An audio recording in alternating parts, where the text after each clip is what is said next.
অনেকেই জানতো আমি বইয়ের টাকায় চলি, আমি ওইটাই চুপচাপ। আজকে ক্লিয়ার হয়ে গেল। আমিও একজন ছোট বাচ্চার মা। আমার আমার জায়গা থেকে আমি বলবো যে বাচ্চাদের মন মানসিকতা থাকে হচ্ছে ফুলের মতো নরম। তাদের সামনে এসব অশালীন ভাষা উনি কিভাবে ব্যবহার করেন একজন মা হিসাবে, তাদের বাচ্চাদের মানসিক অবস্থা কি হতে পারে এবং এবং ওনার বাচ্চার ভবিষ্যৎ কি হতে পারে। উনি ওনার বাচ্চারা যখন স্কুলে যাবেন তখন সেই স্কুলে যে অন্যান্য বাচ্চারা পড়েন তাদের গার্জিয়ানদের কি মনে হবে। আমার কাছে এটা আমার মনে হয় না যে এই প্রশ্নটা আমার একার, এটা সকল মায়েদের একটা প্রশ্ন যে তারা বাচ্চাদেরকে কিভাবে শিক্ষা দিবেন। এবং বাচ্চাগুলোও সেই অঙ্গভঙ্গিতে করছিল, আমাকে ব্যঙ্গ করছিল, ছোট ছোট বাচ্চারা কিন্তু জানে না কোনটা রাইট এন্ড কোনটা রং।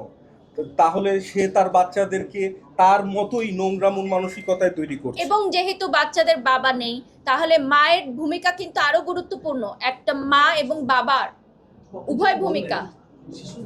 আমাদের ঘরে ঘরে আমরা হিন্দি সিনেমার গান দেখে থাকি, বাচ্চাদের সামনেই আমরা দেখে থাকি। হ্যাঁ, এবং আমরা মায়েরা যারা আছি তাদেরই এটা গুরু দায়িত্ব যে বাচ্চারা কি দেখবে এবং কি দেখবে না এটা মেনটেন করা, এটা ঘর থেকে মেনটেন করা। হ্যাঁ, আমি শেষ করছি। টিনেজার থেকে শুরু করে প্রত্যেকে। তো সারা বাংলাদেশে শুধুমাত্র আমি একা বাড়িসকি ফ্যাশনেবল পোশাক পরছি এই এই প্রমাণটা আমাকে দিতে হবে যে শুধুমাত্র একমাত্র আমি বাড়িসকি পড়ছি, আর কোনো চিত্রনায়িকারা পড়ছেন না। আমি টপ প্রমোটার বললে আবার অনেক প্রমোটাররা মাইন্ড করে, সো প্লিজ এটা আর বলবেন না। আচ্ছা,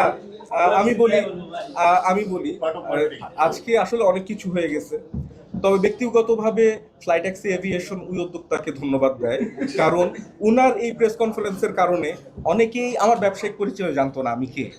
অনেকেই জানতো আমি বইয়ের টাকায় চলি, আমি ওইটাই চুপচাপ।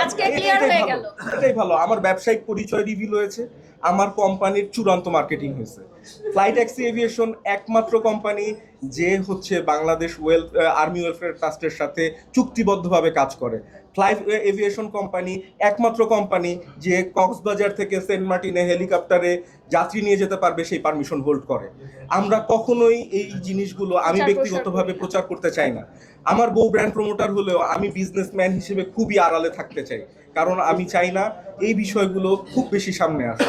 তো উনাকে ধন্যবাদ যে আমাকে রিভিল করা এবং আমার ব্যবসায়কে প্রচার প্রচারণা করে দেওয়ার জন্য। এই সমগ্র ঘটনার মধ্যে সবচেয়ে ভালো একটা দিক হলো যে এই যে দুষ্টু চক্র, প্রতারক চক্র, যারা আমাদের মতো ছোট ছোট বোনদের যারা মিডিয়াতে কাজ করতে আসছে, যারা হচ্ছে স্বপ্ন নিয়ে আসছে, মডেল হওয়ার স্বপ্ন নিয়ে আসছে, আমিও এক সময় নতুন ছিলাম, আমিও অনেক স্বপ্ন নিয়ে আসছিলাম, সেই প্রতারক চক্রগুলোর হাতে মুখোশ উন্মোচন হচ্ছে যে আমাদের আর কোনো ছোট বোনেরা যাতে এই দুষ্টু চক্রের মধ্যে না জড়ায় এবং লক্ষ লক্ষ টাকার ক্ষতির সম্মুখীন না হয়। এবং তাদের ব্যক্তিগত ছবি রিভিল করে দেওয়া হবে বলে থ্রেট দেওয়া হচ্ছে যে আজকে একজন ভুক্তভোগীকে আসতে মানা করে দেওয়া হয়েছে, বলেছে তাকে জানের হুমকি পর্যন্ত দেওয়া হয়েছে এবং তার পরিবারের সাথে যারা যুক্ত আছেন তাদেরও ক্ষতি করবেন বলেন। কত বড় একটি দুষ্টু চক্র, আপনি ভাবতে পারছেন যে এই চক্রটাকে আমরা যে উন্মোচন করতে পেরেছি তা আল্লাহ যা করে ভালোর জন্যই করে। হয়তো আমাদের এই সোশ্যাল মিডিয়ার এই গৃহযুদ্ধে, যেটাকে আমরা বলছি এখন সোশ্যাল মিডিয়ার যুদ্ধ,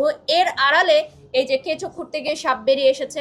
তো যে সকল ছোট বোনেরা, আমি জানি না 6টাই কি মেয়ে কিনা যারা ভুক্তভোগী, ছেলেরাও আছে, 6জনই ছেলে আছে, ছেলে এবং মেয়ে আছে, অলমোস্ট হচ্ছে 3 জনের মোট 45 লক্ষ